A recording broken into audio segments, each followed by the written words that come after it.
नमस्कार, स्वागत है आपका आपके सितारे में। मैं हूं आपके साथ घनश्याम कौशिक। आज नाग पंचमी है, इसीलिए आज कार्यक्रम में हम जानेंगे नाग पंचमी पर काल सर्प दोष के लक्षण और आसान अचूक उपाय।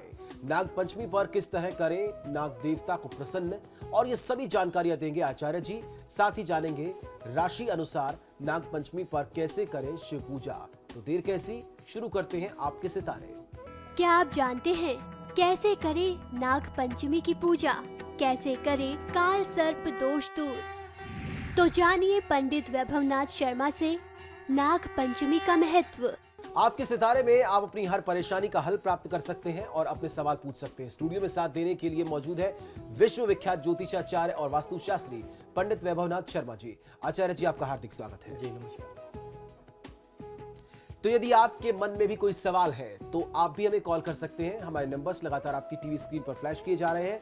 आप हमें हमारे टोल फ्री नंबर पर भी कॉल कर सकते हैं। आप हमसे सीधी बात कर सकते हैं। हमारा टोल फ्री नंबर है 180010263003। आप इस नंबर पर मुफ्त में कॉल करें। इसके अलावा आप हमें हमारे लैंडलाइन नंबर्स 012046463332 और 012046463327 पर भी कॉल करके हमसे सीधी बात कर सकते हैं। तो चलिए सबसे पहले आचार्य जी से जान लेते हैं आज का पंचांग। जी बिल्कुल, आज का पंचांग इस प्रकार है। विक्रम संवत 2071 श्रावण मास चल रहा है और श्रावण मास के शुक्ल पक्ष की आज पंचमी तिथि है। शुक्रवार का दिन है। नक्षत्र है हस्त, योग है शिव और करण है बालव। और आज जो व्रत पर्व और त्योहार मनाया जा रहा है इसे हम लोग नाग पंचमी के नाम से जानते हैं। किस प्रकार आज की तिथि का आप अपनी राशि के अनुसार लाभ ले सकते हैं, क्या उपाय आज आपको करने चाहिए, और जिन लोगों की कुंडली में कालसर्प दोष जैसे भयानक योग बने हुए हैं आज की तिथि में उनके लिए बहुत प्रभावी उपाय और निदान किया जा सकता है। तो किस प्रकार सरल माध्यमों के द्वारा आप अपने कुंडली के इस गंभीर दोष को दूर कर सकते हैं, वो सारे उपाय आज मैं आपको बताऊंगा आज के महा उपाय में। तो आज नाग पंचमी का पावन दिन है। आज नाग देवता का पूजन किया जाता है और साथ ही महादेव को प्रसन्न करने के लिए भी विशेष पूजा की जा सकती है। इसीलिए आज हम जानेंगे कि राशि अनुसार नाग पंचमी पर पूजा का क्या विधि विधान है, जिसमें सबसे पहले जानेंगे मेष राशि वाले जातक आज कैसे करें पूजा। जी बिल्कुल, श्रावण मास में भगवान शंकर का ये बहुत ही प्रिय मास है और इस मास में बहुत सारी ऐसी तिथियां आती हैं जब हम लोग भगवान शिव की पूजा आराधना करते हैं। तो श्रावण मास में प्रतिदिन शिव उपासना का एक विशेष विधान बताया गया है। इस संपूर्ण महीने में 4 सोमवार, 1 प्रदोष तथा शिवरात्रि और कुछ विशेष तिथियां पड़ती हैं जिनमें महादेव की विशेष पूजा आराधना की जाती है। नाग पंचमी भी उनमें से एक विशेष तिथि है जिनमें सर्प देवता के साथ यदि महादेव का पूजन किया जाए तो कुंडली में अशुभ ग्रहों के प्रभाव व कालसर्प योग जैसे अमंगलकारी योगों से मुक्ति मिल जाती है। इसीलिए श्रावण का महीना बहुत अधिक शुभ फल देने वाला होता है। तो आज हम लोग जानते हैं कि किस प्रकार राशि अनुसार आप अपने लिए कुछ उपाय, कुछ निदान कर सकते हैं जिससे आपको महादेव की कृपा मिले। तो उस क्रम में सबसे पहले बात कर लेते हैं मेष राशि वाले जातक लोगों के लिए। मेष राशि के जातकों को नाग पंचमी की तिथि में कच्चा दूध, दही आपको अर्पित करना चाहिए भगवान शिव को, और जल में गुड़ मिलाकर के इस जल से भगवान भोलेनाथ का अभिषेक करें तो बहुत अच्छा फायदा मिलता है। साथ ही भोलेनाथ को धतूरे का फल अर्पित करना चाहिए। कपूर जला करके भगवान शिव की आप आरती कर लें। लाल चंदन, लाल फूल, आपको लाल पुष्प उनको अर्पित करना है। शक्कर या गुड़ से बनी हुई मीठी रोटी बना करके भगवान शंकर को भोग लगाते हैं तो आपको बहुत अच्छा फायदा मिलेगा। आपकी राशि के अनुसार जो विशेष मंत्र है वह है ओम ममलेश्वराय नमः। इस मंत्र का आपको 108 बार जाप आज अवश्य करना चाहिए। चलिए अब जान लेते हैं वृषभ राशि वाले नाग पंचमी की पूजा कैसे करें। वृषभ राशि वाले जातक लोगों के लिए दही और गन्ने के रस से भगवान शिव का अभिषेक करना बहुत शुभकारी होगा। इसके अलावा चावल, सफेद चंदन, सफेद पुष्प यानी सफेद फूल, अक्षत और चावल आपको भगवान शिव को अलग से अर्पित करने हैं। साथ ही भोलेनाथ को धतूरा और उसके बाद मोगरे का इत्र यदि आप अर्पित करते हैं तो बहुत अच्छा फायदा मिलता है। अंत में भगवान भोलेनाथ को मिठाई का भोग लगाएं और कपूर जला करके आप उनकी आरती कर लें। ऐसा करने से आप पर भगवान शिव की कृपा बनी रहेगी। अब जानते हैं कि आपकी राशि अनुसार कौन से मंत्र का आपको जाप करना चाहिए आज की तिथि में। तो आपके लिए है ओम नागेश्वराय नमः। इस मंत्र का 108 बार आप जाप करते हैं तो बहुत अच्छा लाभ जीवन में ले सकते हैं। चलिए अब जान लेते हैं मिथुन राशि वाले जातक नागपंचमी की पूजा कैसे करें। मिथुन राशि वाले जातक लोगों को नागपंचमी की तिथि में भगवान शिव का गन्ने के रस के साथ अभिषेक करना चाहिए। उसके साथ साथ लाल गुलाल, कुमकुम, चंदन, इत्र आदि से अभिषेक करें। इसके अलावा मूंग, दूर्वा, आक के फूल और कुशा भी आपको समर्पित करना चाहिए और कुछ मिष्ठान का भोग लगा करके आप आरती करें तो बहुत अच्छा फायदा मिलता है। इसके साथ साथ ओम भूतेश्वराय नमः इस मंत्र का 108 बार जाप करना, यह आपकी राशि अनुसार विशेष मंत्र है। यह आपको बहुत अच्छी शुभता आज के दिन में और आने वाले समय में देता रहेगा। चलिए अब जानते हैं कर्क राशि वाले जातकों के सितारे आज क्या कहते हैं। कर्क राशि वाले जातक लोगों को नाग पंचमी की तिथि में भगवान शिव का अभिषेक घी तथा अष्टगंध और चंदन से करना चाहिए। साथ ही कच्चा दूध, सफेद आकड़े के पुष्प यानी मदार के पुष्प और शंख पुष्प भी यदि आप भगवान भोलेनाथ को चढ़ाते हैं तो अच्छा फायदा मिलता है। गेहूं के आटे से बनी हुई रोटी, मिठाई और अन्य प्रसाद का भोग लगा करके शिवलिंग का पूजन करना चाहिए। और महादेव के जो 12 नाम हैं, यदि आप उन 12 नामों का स्मरण करें, यही आपके लिए राशि मंत्र होगा आज के लिए, तो इससे आपको बहुत अच्छा फायदा मिल सकता है। चलिए अब जान लेते हैं सिंह राशि वाले आज नागपंचमी की पूजा पर क्या खास करें। सिंह राशि वाले जातक लोगों को नागपंचमी की तिथि में गुड़ के जल से और उसके साथ साथ फलों के रस से भगवान शिव का अभिषेक करना चाहिए। जल में यानी पानी में शक्कर घोल करके भी आप भगवान शिव का अभिषेक कर सकते हैं। गेहूं और मदार के पुष्प यदि आप भगवान भोलेनाथ को चढ़ाते हैं और उसके साथ साथ गुड़ और चावल से बनी हुई खीर, जिसे बखीर कहा जाता है आम भाषा में, यदि आप इसका भोग महादेव को अर्पित करें तो महादेव की कृपा आपको तत्काल प्राप्त होती है। और इस विशेष तिथि में आपकी राशि के लिए जो विशेष मंत्र है वह षडाक्षर मंत्र है, यानी ओम नमः शिवाय मंत्र का आपको आज की तिथि में 108 बार जाप अवश्य कर लेना चाहिए। आपके लिए बहुत कल्याणकारी ये मंत्र सिद्ध होने वाला है। चलिए अब जान लेते हैं कन्या राशि वाले कैसे करें आज के दिन में पूजा। कन्या राशि वाले जातक लोगों के लिए नागपंचमी की तिथि में गन्ने के रस के साथ भगवान शिव का अभिषेक करना फलदायी होगा। यह आपकी तमाम आर्थिक समस्याओं को, आर्थिक कष्ट को, रुपए पैसे की तंगी को दूर कर सकता है। इसके बाद धतूरा, भांग और आक के फूल भगवान को आपको अर्पित करने हैं। आप अपनी तरफ से दूर्वा यानी दूर्वा घास जो होती है वह, पान के पत्ते, ये आप उनको अर्पित करें। इसके साथ ही बिल्व पत्र पर नैवेद्य रख करके यदि आप महादेव को अर्पित करते हैं तो ये उनको प्रसन्न करने वाला होता है। और अंत में आपको कपूर मिश्रित जल से उनका अभिषेक एक बार पुनः कर लेना चाहिए। शिव चालीसा का यदि आप पाठ करते हैं तो यह कल्याणकारी सिद्ध होगा आपके लिए भी और आपके परिवार के लिए। इससे महादेव की कृपा आपको बहुत आसानी से प्राप्त हो सकती है। अब जान लेते हैं तुला राशि वाले जातक आज नागपंचमी की पूजा कैसे करें।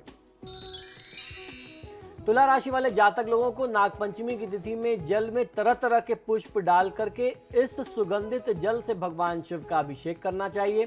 इसके अलावा इत्र या सुगंधित तेल से भी भगवान भोलेनाथ का आप अभिषेक कर सकते हैं। और उसके उपरांत दही, शहद और श्रीखंड का भोग और प्रसाद यदि आप अर्पित करें तो फायदा मिलेगा।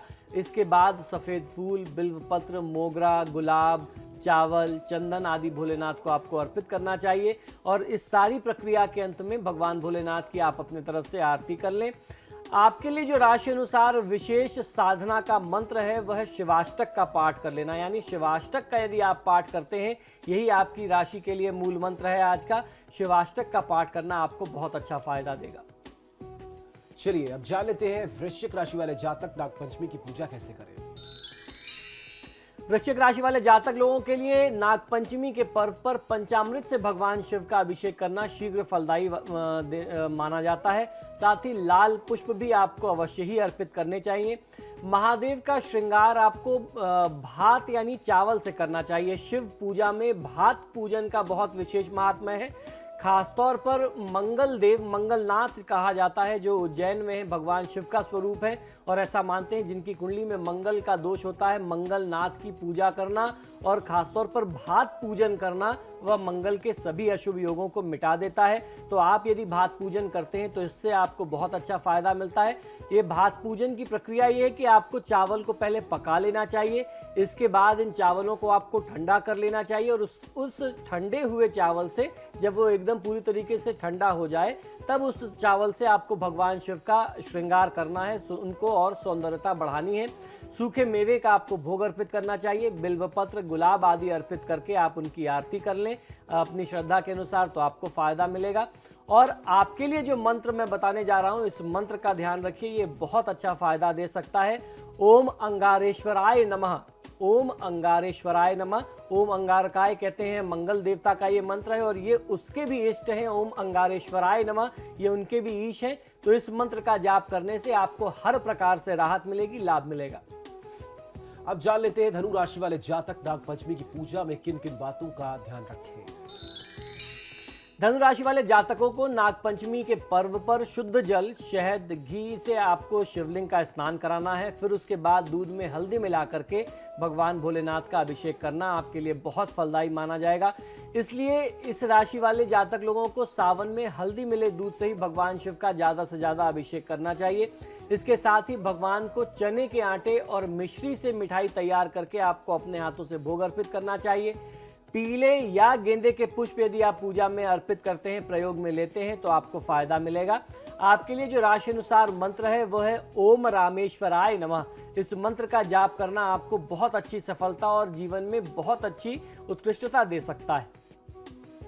अब जान लेते हैं मकर राशि वाले जातकों को आज के दिन कैसे पूजा करनी चाहिए।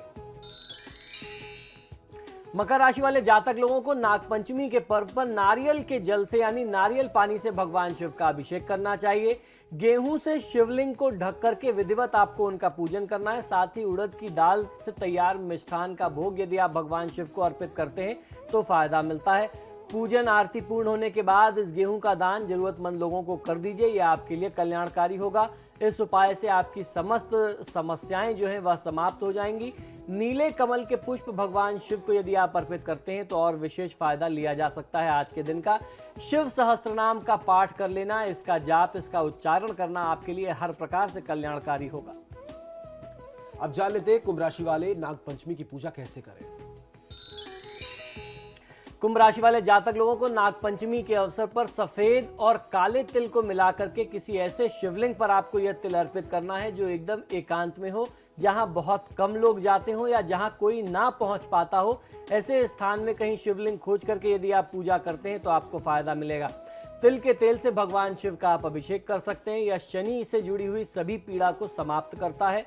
शिवलिंग पर तिल चढ़ाने से पूर्व शिवलिंग को अच्छे तरीके से आप स्नान कर लें, उनको जो भी अभिषेक की प्रक्रिया करनी है कर लें, क्योंकि तिल चढ़ाना वह अंतिम प्रक्रिया होनी चाहिए, श्रृंगार की प्रक्रिया होनी चाहिए। इसके बाद काले और सफेद तिल से आपको उनका पूजन करना है। पूजन के उपरांत आरती कर लें। साथ ही साथ उड़द से बनी हुई मिठाई का, मिष्ठान का यदि आप भोग लगाते हैं और शमी के पुष्प, शमी के पत्र अर्पित करते हैं तो फायदा मिलता है। आपके लिए जो मंत्र है, जो आपकी राशि का विशेष मंत्र है वो है ओम शिवाय नमः। इस मंत्र का आपको 108 बार कम से कम जाप अवश्य कर लेना चाहिए। अब जान लेते हैं मीन राशि वाले नागपंचमी की पूजा कैसे करें। मीन राशि वाले जातक लोगों को नागपंचमी के उपलक्ष्य पर पीपल के नीचे बैठ करके शिवलिंग का पूजन करना चाहिए। दूध में केसर मिला करके शिवलिंग पर अर्पित करें। चावल और दही मिला करके आपको भोग अर्पित करना है। बिल्वपत्र चढ़ाएं, पीली सरसों और नागकेसर शिव जी को अर्पित करें तथा आरती करें तो फायदा मिलता है। और उसके साथ साथ आपकी राशि का जो मंत्र मैं बताता हूं, उस मंत्र का आपको जाप करना चाहिए। आपकी राशि के लिए विशेष मंत्र है ओम भौमेश्वराय नमः। इस मंत्र का आपको कम से कम 108 बार जाप अवश्य कर लेना चाहिए। तो ये तो बात रही राशिफल की। अभी मैंने आपको बताया कि 12 राशि के अनुसार आपको किस प्रकार से आज की तिथि का लाभ लेना है, नागपंचमी पर आप कैसे पूजा करें। लेकिन निसंतान दंपतियों को श्रावण मास के किसी भी दिन से आरंभ करके 40 दिन तक भगवान शिव को घी चढ़ाना चाहिए। यह निसंतान दंपतियों के लिए विशेष उपाय है। इससे संतान प्राप्ति की जो मनोकामना होती है वह पूर्ण होती है। यदि आप चाहें तो राशि अनुसार इस कार्यक्रम में जो आज मैंने आपके लिए साधना और मंत्र बताए हैं, उन क्रम को आप आगे भी जारी रख सकते हैं। और यह साधना का जो राशि अनुसार मंत्र है, ये राशि वालों के लिए भी लागू होता है। अगर आपको अपनी राशि के अनुसार जो मैंने मंत्र बताया आप चाहते हैं कि आप उसका आगे भी फायदा लेते रहें, तो निश्चित तौर पर आज से आरंभ करके आप जीवन पर्यंत इन मंत्रों का लाभ ले सकते हैं। अपने राशि अनुसार मंत्रों का जाप करेंगे तो अन्य मंत्रों से वो कहीं ज्यादा आपको फायदा दे सकता है। तो फिलहाल यहाँ रुकेंगे एक छोटे से ब्रेक के लिए, लेकिन आप बने रहिए हमारे साथ, क्योंकि ब्रेक के बाद आचार्य जी बताएंगे आज का महाउपाय, जिसमें जानेंगे नाग पंचमी पर काल सर्प दोष के लक्षण और आसान अचूक उपाय। बने रहिए हमारे साथ।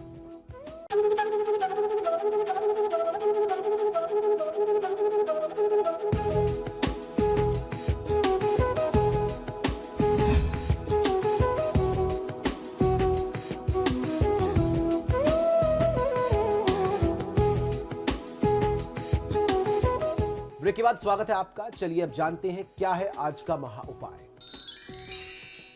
जी बिल्कुल, आज का महाउपाय बहुत ही विशेष है क्योंकि आज की तिथि बहुत विशेष है। आज नागपंचमी की तिथि है और नागपंचमी की तिथि में आपने देखा होगा कि लोग कालसर्प दोष के बहुत सारे निदान करते हैं। तो यदि आपको मालूम नहीं है कि किस प्रकार से आप अपने जीवन में कालसर्प दोष के लक्षणों को पहचान सकें, उनके प्रभाव को पहचान सकें, तो आज मैं आपको कुछ लक्षण बताता हूं। आप सबसे पहले उन लक्षणों को देखिए कि आपके जीवन में भी ऐसा होता है, आपके साथ भी ये चीजें, ये घटनाएं घट रही हैं और उसके अनुसार फिर आप उसका निदान भी कर सकते हैं। नागपंचमी पर इस तरीके से आपको नाग देवता को प्रसन्न करना है। जो विधि मैं आपको बताऊं उसके अनुसार यदि आप उनकी पूजा आराधना करते हैं तो उनकी कृपा से, महादेव की कृपा से जो भी अशुभ योग होते हैं आपकी कुंडली में, खासतौर पर अगर कालसर्प योग बन रहा है तो उससे आपको मुक्ति मिल जाती है। नागपंचमी हम हिंदुओं का एक प्रमुख पर्व है, प्रमुख त्योहार है। हिंदू पंचांग के अनुसार सावन मास के शुक्ल पक्ष की पंचमी तिथि को नागपंचमी के रूप में हम ये पर्व मनाते हैं। यह श्रद्धा व विश्वास का पर्व है। इस दिन भगवान भोलेनाथ के साथ साथ उनके गले के जो श्रृंगार है नाग देवता, उनकी भी पूजा की जाती है।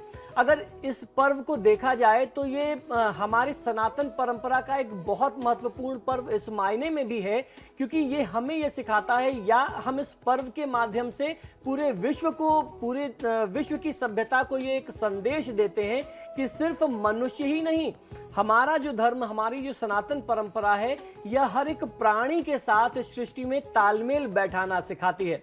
नाग के बारे में हम सभी जानते हैं, वह कई बार हमारे लिए अमंगलकारी हो जाता है, कई बार कष्टकारी हो जाता है, उससे हमें कई बार प्राणों के खतरे हो जाते हैं, हमारे द्वारा उनके परिवार, उनके वंश को खतरे रहते हैं, अक्सर हम लोग उनको जहां देखते ही मार देते हैं। इसीलिए इसकी जो पौराणिक कथा है वो इस तरीके से जोड़ी गई हमारे धर्मशास्त्रों में कि कोई भी जीव किसी दूसरे जीव को परेशान ना करे, उसके ऊपर कोई अत्याचार ना करे, अनायास उनको मारा ना जाए।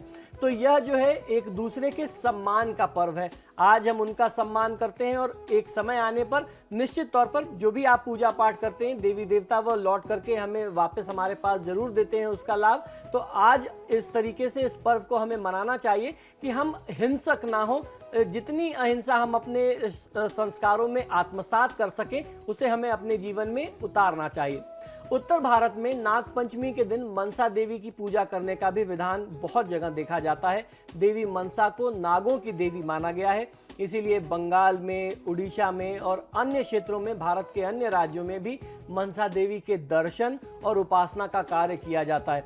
और नाग को पितरों का देवता या पितरों का सूचक भी मानते हैं। इस कारण से भी बहुत सारे परिवारों में नाग पंचमी के दिन में अपने पितरों और अपने कुल के देवी देवताओं का, अपने कुल देवता की पूजा का भी विधान हमारे धर्मशास्त्रों में मिलता है। हिंदू धर्मशास्त्रों के अनुसार पंचमी तिथि के स्वामी नाग देवता हैं। श्रावण मास में नाग पंचमी होने के कारण इस मास में धरती खोदने का कार्य वर्जित बताया गया है, नहीं किया जाता है। श्रावण मास के विषय में यह भी मान्यता है कि इस माह में भूमि में हल नहीं चलाना चाहिए, हल प्रवहन का काम जो है इस मास में नहीं करना चाहिए, नींवें नहीं खोदी जानी चाहिए, यानी घर के कंस्ट्रक्शन से जुड़ा हुआ सारा काम, बेसिकली जो नींव खोदने का काम होता है वह रोक दिया जाता है। इस अवधि में भूमि के अंदर नाग देवता विश्राम कर रहे होते हैं। भूमि के खोदने से नाग देवता को कष्ट होने की संभावना रहती है, शायद इसी कारण से हमारे ऋषि मुनियों ने इस कार्य को वर्जित बताया होगा। नाग पंचमी पर किस प्रकार से आपका विधि विधान का पूरा क्रम होना चाहिए ये भी जान लेना आज आवश्यक होता है। तो आइए जानते हैं किस प्रकार आपको आज पूजा आराधना करनी चाहिए। नाग पंचमी के दिन में प्रातःकाल उठ करके घर की साफ सफाई नित्य कर्म से आप निर्वृत्त हो जाएं। इसके बाद स्नान करके साफ स्वस्थ वस्त्र धारण करें। पूजन के लिए सेवई, चावल आदि ताजा भोजन बनाना चाहिए। कुछ भागों में नागपंचमी के एक दिन पहले भोजन बना करके रख लिया जाता है और नागपंचमी के दिन बासी खाना बनाया जाता है। उस दिन घर में रसोई भी नहीं जलाते, यानी अग्नि का भी प्रयोग नहीं करते, ऐसी मान्यता है। इसके बाद दीवार पर गेरू पोत करके पूजन का स्थान एक निश्चित किया जाता है। फिर कच्चे दूध में कोयला घिस करके उससे गेरू पोती हुई दीवार पर नाग की जैसी आकृति बनाते हैं, उसमें घर की आकृति बनाते हैं। उनमें उस घर की आकृति में नाग की आकृति बना दी जाती है। कुछ जगहों पर सोने, चांदी, काष्ठ व मिट्टी की कलम से तथा हल्दी व चंदन की स्याही से अथवा गोबर से घर के मुख्य द्वार के दोनों तरफ 5-5 फन वाले नाग देवता अंकित करके उनके पूजन करने का विधान होता है। सर्वप्रथम नाग की बांबी में 1 कटोरी दूध चढ़ा करके आते हैं और फिर दीवार पर बनाए गए नाग देवता की दूध, दूर्वा, कुशा, गंध, अक्षत, पुष्प, जल, कच्चा दूध, रोली इत्यादि चावल आदि से उनका पूजन करते हैं और पूजन करने के बाद सेवई व मिष्ठान का भोग उनको लगाते हैं। फिर जो भी कथा इसकी है, इस पर्व की नागपंचमी की जो विशेष कथा है वह किसान वाली वह कथा सुनते हैं।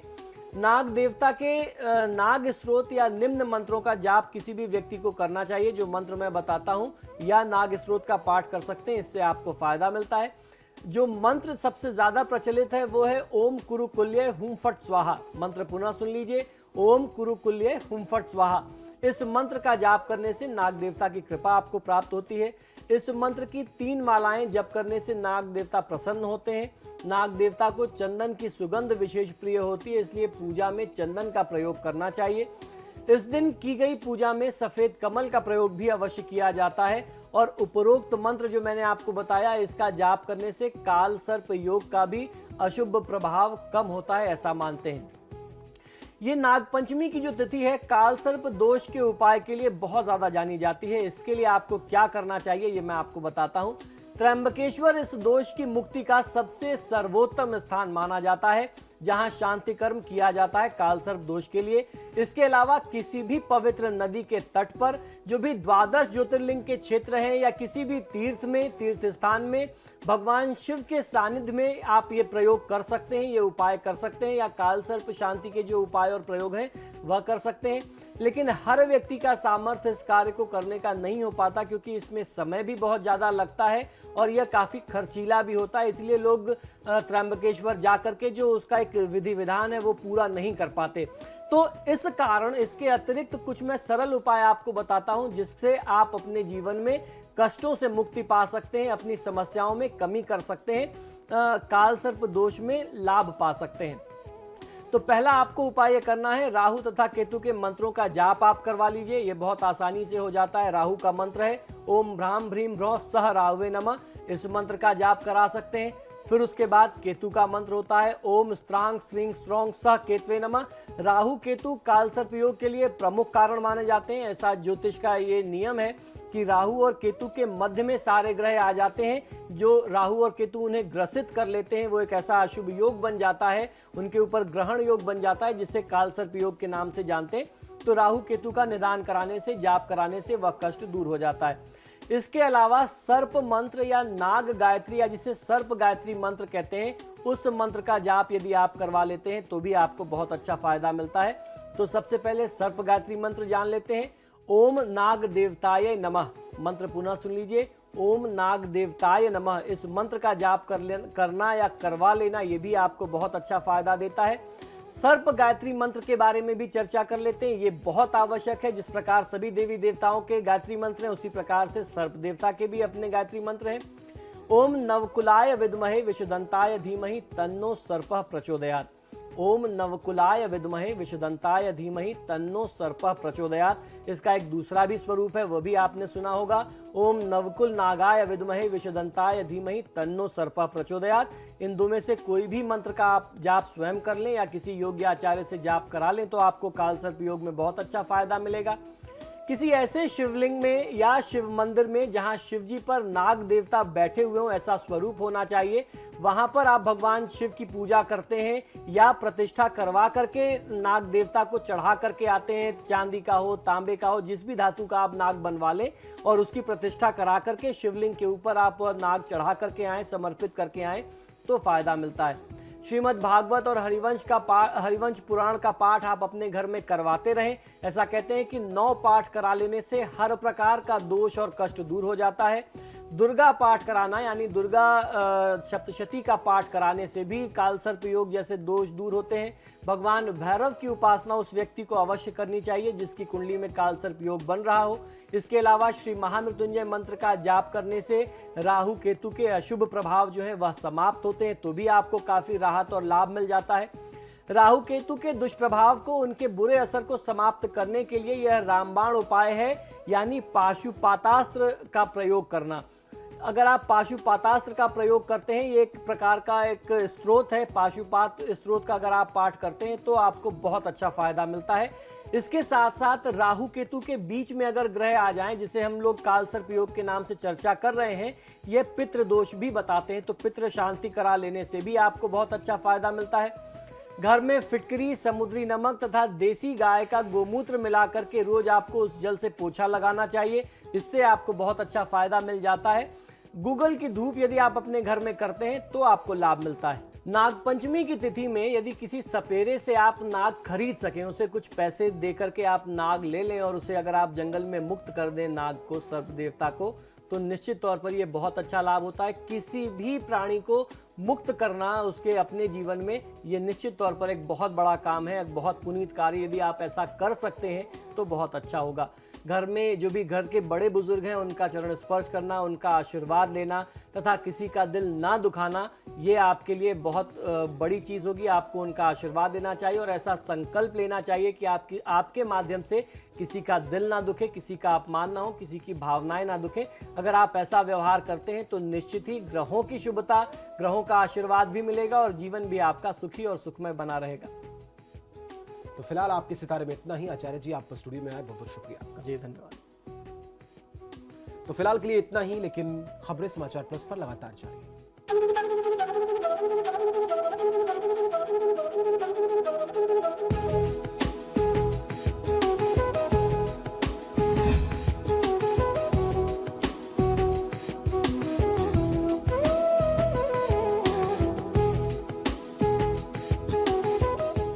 जटिल समस्या हो या भाग्य बाधा हो, व्यापार, नौकरी, शादी की समस्या, करियर की चिंता हो या वैवाहिक जीवन में हो सुख का अभाव, पाइए अपनी समस्त ज्योतिषीय तथा वास्तु समस्याओं का सरल, चमत्कारी, प्रभावशाली समाधान। एक जाना माना और विश्वसनीय नाम, आचार्य पंडित श्री वैभवनाथ शर्मा जी। काशी के 400 वर्ष पुराने, प्रतिष्ठित और अंतरराष्ट्रीय ख्याति प्राप्त राज ज्योतिषी परिवार की 8वीं पीढ़ी के ज्योतिषी और वास्तु शास्त्री आचार्य पंडित श्री वैभवनाथ शर्मा जी के द्वारा व्यक्तिगत या फिर फोन पर अपॉइंटमेंट लेने के लिए कॉल करें 9818 300 146, 9990-724-131 या फिर ईमेल करें sharma.vaibhav@gmail.com पर। जटिल समस्या हो या भाग्य बाधा हो, व्यापार, नौकरी, शादी की समस्या, करियर की चिंता हो या वैवाहिक जीवन में हो सुख का अभाव, पाइए अपनी समस्त ज्योतिषीय तथा वास्तु समस्याओं का सरल, चमत्कारी, प्रभावशाली समाधान। एक जाना माना और विश्वसनीय नाम, आचार्य पंडित श्री वैभवनाथ शर्मा जी। काशी के 400 वर्ष पुराने, प्रतिष्ठित और अंतरराष्ट्रीय ख्याति प्राप्त राज ज्योतिषी परिवार की 8वीं पीढ़ी के ज्योतिषी और वास्तु शास्त्री आचार्य पंडित श्री वैभवनाथ शर्मा जी के द्वारा व्यक्तिगत या फिर फोन पर अपॉइंटमेंट लेने के लिए कॉल करें 9818 300 146, 9990-724-131 या फिर ईमेल करें sharma.vaibhav@gmail.com पर।